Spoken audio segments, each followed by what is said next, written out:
시체 속에서 같이 자고 시체 다음날 내보내고 분리수거 쓰레기잖아요. 저희 고향에서는 그게 버물이었다. 굉장한 버물이었다.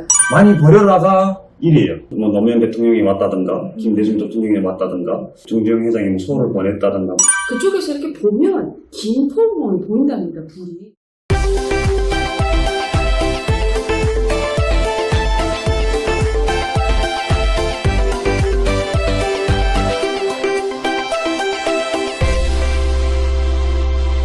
시청자 여러분 안녕하십니까. 최승혁 씨는 다른 채널에 출연을 했기 때문에 특히 익숙하신 분들이 있음에도 불구하고 그래도 본인 소개 부탁드립니다. 네, 안녕하십니까. 울산 남자 최승혁입니다. 서해 바다를 영맹하게 막 헤엄쳐가지고 수영해서 대한민국에 입국한 탈북민입니다. 본인 사시던 지역은 어디인가요? 저희 고향은 향해남도 연안군 화양리입니다. 그러면 대한민국에서 고향 땅을 좀 망원경이나 좀 뭘 이렇게 당겨서 보면 바로 앞에 그렇죠. 보일 수 있다는 겁니다. 그러면 그 지역 사람들은 무엇을 해서 먹고 사나요, 주로? 제 고향이 연백벌이라고 해서 옛날에는 연백평야라고 했습니다. 농업으로 이제 먹고 사는 지역입니다. 연백벌이다 보니까 곡물 생산을 대량으로 하는 그런 곳인데 국가 과제가 많아요. 첫째는 수도미, 평양시 시민들이 먹을 수 있는 식량을 보장해야 되고 두 번째는 군량미입니다. 그런 지역인데 농사 실정에 맞게끔 그거를 나라에 반납을 해야 돼, 상납을 해야 되는데 이건 농사가 벼 심어놓고 면적 때 얼마 나올 것이라는 계획을 세워가지고 그 계획을 무조건 만들어야 돼요. 그래서 예를 들면 뭐 논정보수가 100정보가 있다라고 해서 그 100정보에서 식량이 360만 톤이 나와야 된다고 하면 예를 들면 무조건 그 360만 톤이 나와야 돼요. 그 소리가 무슨 소리냐면 한 정보당 농사는 다 가을을 해서 탈곡을 해서 수분 감모 다 제하고 정말 그 알짜 그 나라를 나온 현물을 가지고 계획을 세워야 되는데 그건 그렇죠. 현물이 나오기 전에 얼마 생산해라라고 계획을 떨고 버리니까 농사꾼들이 이제 농사를 지어서 한 2톤 500밖에 안 나왔어요. 그러면 농사꾼들이 먹을 게 없는 거예요. 그 모자라는 양을 다 채워야 될 뿐 아니라 그걸 이제 싸그리 다 가져가니까 근데 농장원들이 자기가 심은 농작물을 훔쳐먹고 살아야 돼요. 실제 소출량보다는 좀 부풀려진 것 때문에 그렇죠, 그렇죠. 국가가 다 뜯어가니까 그렇죠. 농장원들도 굶고 살았다라는 게 맞는 예. 말이네요. 1994년도에 김일성이가 죽었잖아요. 제가 출생 연도가 1988년입니다. 제가 6살, 7살 때 북한의 고난행군이 시작이 됐어요. 중학교, 고등학교 그 생활 전 기간 동안에 늘 배고픈 생활을 했던 게 황해도, 배천, 연안 이 지역은 그 대한민국하고 가까이 있으니까 대한민국 전기나 뭐 대한민국에 불이 많다거나 이렇게 인천공항이나 김포공항 이런 게 좀 보인다는데 어릴 때는 관심이 없었고 근데 이제 기억이 나는 게 그때는 바다에 그 조개 키워서 잘 알았어요. 바다에 나가면 한국에서 또 들어온 플라스틱 병이나 돼지 같은 것도 막 또 들어오고 이제 나가서 그거를 주워오는 게 돼지 같은 거는 이제 겉은 부패됐는데 안에는 조금 먹을만 하니까 이제 그 고기를 좀 뜯어다가 이제 먹었던 생각도 나고 두 번째는 이제 그래서 한국에서 들어오는 그 플라스틱 병이 아니면 1990년대에는 이제 한국에서 또 들어오는 그 페트병이 북한 그 농촌 우리 고향 사람들의 삶 속에서는 유용된 보물이었다. 그럴 수밖에 없었을 것 같은 게 빵깡통이라고 하는 이런 비닐통 있잖아요. 그렇죠. 뭐 넣으면 다 새니까 엄마들이 네, 거기다 비닐봉지 맞아요. 씌우고 인천삼중으로 묶어도 질질질질. 대한민국 생수통은 그때 당시 뚜껑 그냥 힘줘서 빡 하면 수제 맥주를 만들어서 동네에서 팔 정도로 그 병이 그렇게 귀했던 거예요. 다시 한번 재가공해서 쓸 수 있는 병. 그렇죠. 그래서 웬만한 집에 그 병에 기름도 담겨 있고 간장도 담겨 그렇죠, 있고. 뭐. 술 담으면 술통, 기름 담으면 기름통, 그렇죠. 꿀 담으면 꿀통, 별게 다 있죠. 여기는 분리수거 쓰레기잖아요. 저희 고향에서는 그게 되게 버물이었다. 굉장한 버물이었다. 그 연안배천 지역은 개성공단하고 가깝기 때문에 개성공단으로 출근하는 사람들이 많았다면서요. 진짜 거기 사람들 개성 지역으로 출근했어요? 다수는 아니고 어느 일부분 사람들이 몇 명이 그럴 사정이 있어서 그렇게 했을 수는 있어요. 근데 개성공단 안의 인력은 확실하게 개성시 안에서만 뽑은 게 있어요. 그럼 개성공단의 근처나 개성 지역으로 좀 드나든 경험이 있으세요? 저는 개성에서 한 1년 8개월 정도 많이 살았습니다. 아, 그래요? 그럼 개성 지역 사람들은 생활 수준이 보통의 다른 지역 사람들보다 개성공단 덕분에 좀 이렇게 하이 클래스로 올라가 있다는 거는 인정하시나요? 그렇죠. 원래는 개성공단이 못 살았어요. 근데 개성공단이 열리면서 네. 삶의 수준이 확 달라진 거죠. 개성이 얼마나 그 장사 유통도 안 되고 먹을 것도 없고 한지 개성 사람들이 주로 잘했던 게 뭐냐면 꼴도 그리고 청자기, 고려자기 막 이런 거 유물을 다 뒤집어 파서 그걸 파는데 선수들이 개성 사람들이에요. 그래도 그럼에도 불구하고 그러면 개성공단에 출근하는 사람들 이런 사람들은 개성공단에 들어가면 샴푸도 공짜로 줬다고 또 그 안에는 도움물이 있어서 샤워도 뭐 마음껏 할 수 있어서 이런 게 좋았다라는 어떤 소문 같은 거 들은 거 있나요? 그건 뭐 소문이 아니라 그 개성시 안에서 그게 다니는 사람들이 그 동네에서 우상이 됐던 거예요. 그 북한 당국에서 그 개성공단에 들어가는 대상들의 신분부터 다 봐서 사람들을 뽑은 거라. 그래서 그 사람들 거기 들어가서 일하고 나오면서 초코파이도 가지고 나오고 그때 당시 믹스커피 한 개, 초코파이 한 개가 북한 돈 1,200원 했어요. 그때 옥수수 가격이 1,200원 했어요. 1kg 가격이. 믹스커피 하나랑 초코파이 하나 내다가 팔면 옥수수가 1kg가 생기는 거예요. 그럼 그 휴식 시간에 자기한테 차려진 믹스커피나 초코파이를 못 먹고 가지고 나와서 그리고 그 공단에서 일했던 사람들은 100불 정도의 금액에 한해서 매달 공급을 받았어요. 100불이면 북한 돈으로 그때 당시는 한 80만 원 정도 됐었는데 그 돈이면 4인 가족 기준으로 식량과 기름, 뭐 밀가루, 뭐 이런 거를 먹을 수가 있었어요. 북한 인력들이 들어가서 일을 한 거를 한국 기업에서부터 북한 당국이 돈을 받아간 거예요. 그거를 가지고 북한 당국은 북한에서 생산한 비누나 밀가루나 쌀이나 그거를 가지고 100불에 하나는 상품으로 준 거예요. 북한 주민들 기준에서 월급으로 따져놓고 봤을 때 그 사람들이 가져가는 월급은 일반 북한의 저적 지역에 있는 사람들보다 굉장히 많은 금액을 가져가는 웃긴 게 그런 거죠. 네. 한국 기업에서는 한국 돈으로 100만 원을 받아가지고 북한 당국은 북한 돈으로 100만 원을 준 거죠. 그러면 개성공단에서 다니는 사람들이 한국 사람들을 봤을 거 아닙니까? 그렇죠. 그럼 그 사람들이 하는 이야기가 한국 사람들은 때깔이 어떻다더라, 그 사람들이 어떻다더라, 구전으로 들은 건 없나요? 이제 한국 분들이 되게 착하더라. 예의도 바르고 착하고 우리가 생각했던 남수선 캐리가 아니더라. 뭐 하나라도 챙겨주려고 하고 이 감명을 받은 사람들이 많았어요. 근데 그거를 이상하게 말을 하다가 걸리면 그냥 솔직히 좀 말하면 고향 분들이 이제 많이 창피하게 놓은 행동들이 많거든요. 공장 원재료들을 자꾸 빼돌리는 거예요. 그게 들어가서 일하는 노동자들하고 나 같은 장사꾼들하고 짜는 거예요. 불량이라고 해가지고 어물통에다 좀 많이 버려라. 많이 버려라가 일이에요. 내가 너네들한테 얼마씩 돈을 주겠다. 그러면 얘네들 야 우리가 남수선 놈들고 계속 빼먹어야 될 거 아니냐. 그럼 거기서 계속 불량을 만드는 거예요. 만들어서 이제 그걸 어물장 그 쓰레기통에 버리면 그게 이제 그 10톤짜리 그 화물차가 쓰레기 버리려 들어가는 차가 있어요.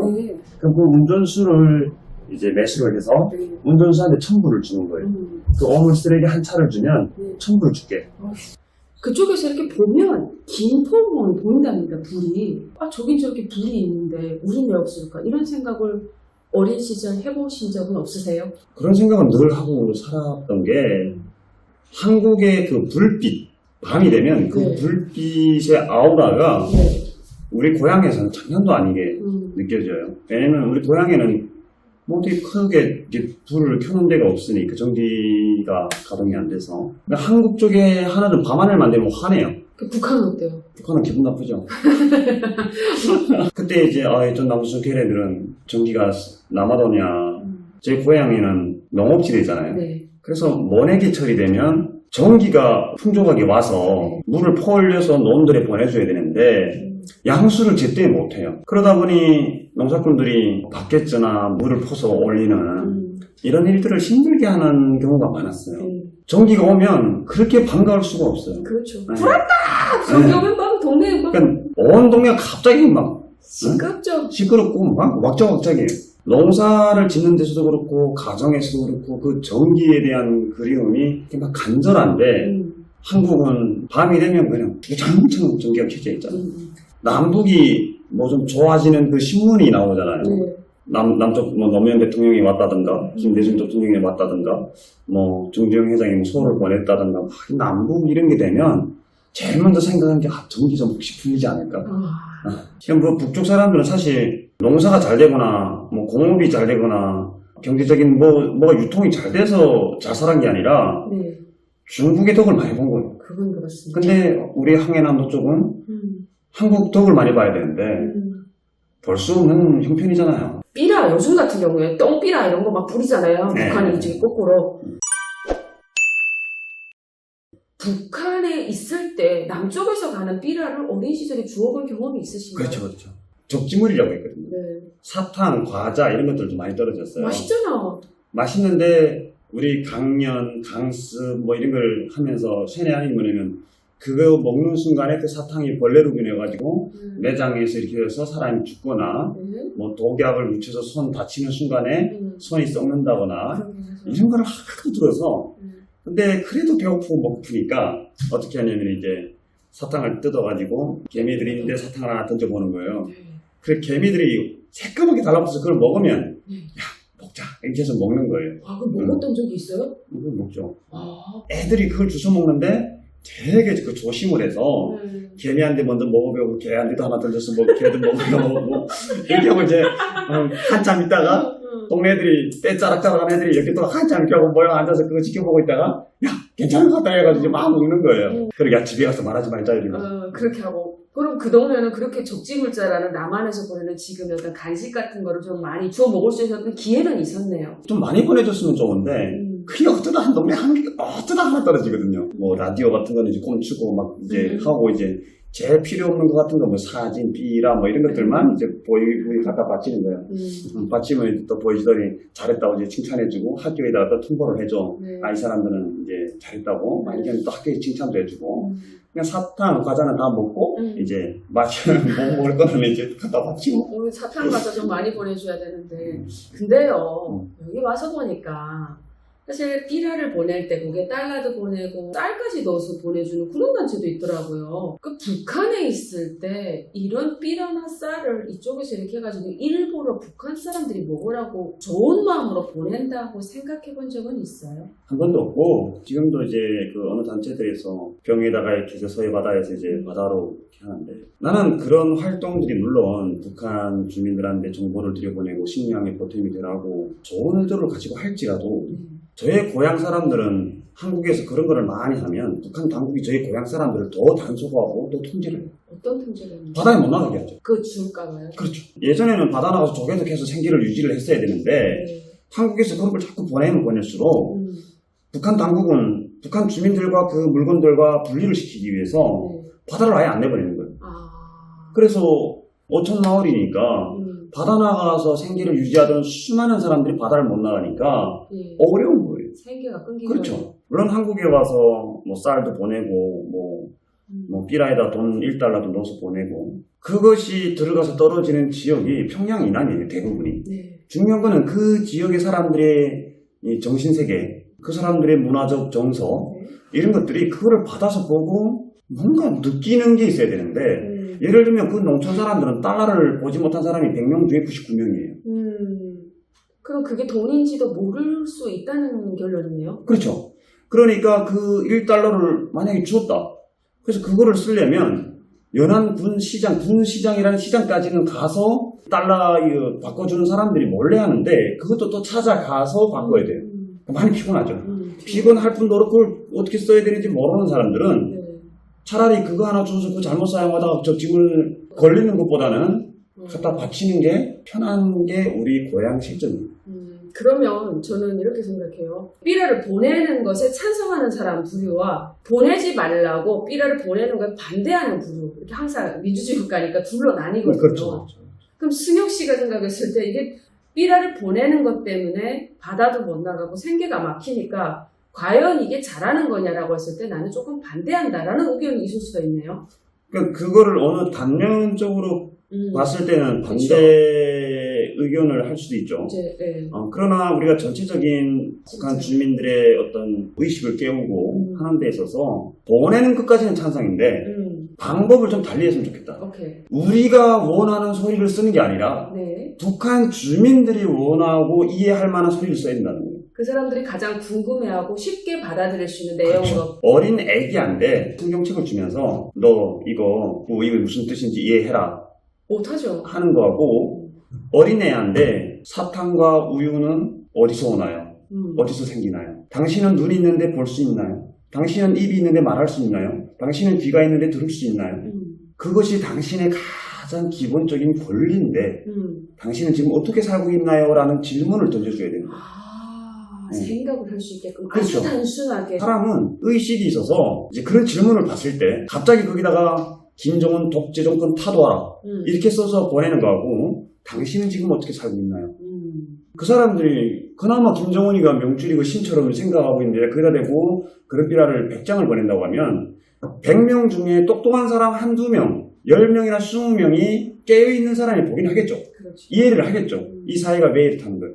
그러나 다수의 북한 정권에 세안이 돼 있고 무엇을 정보 들은 데가 없는 사람들은 이제처럼 그런 질문을 던져서 나는 인간이야 짐승이야 동물이야 나는 개하고 다른 게 뭐지?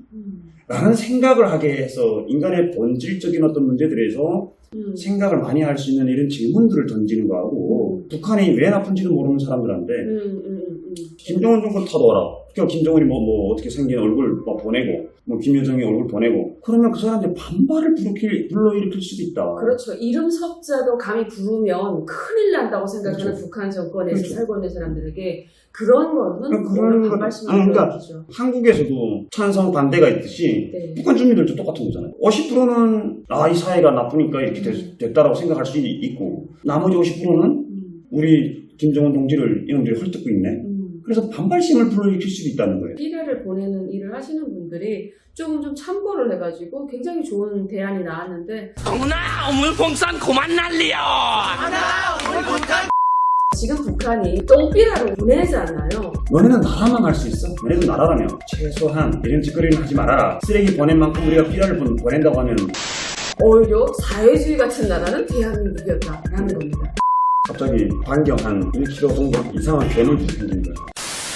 아마도 걔네들이 딱 봤는데 이빨만 아프지 살은 없으니까 이제 한국 군함이 이제 마중 나왔죠. 손 들라고.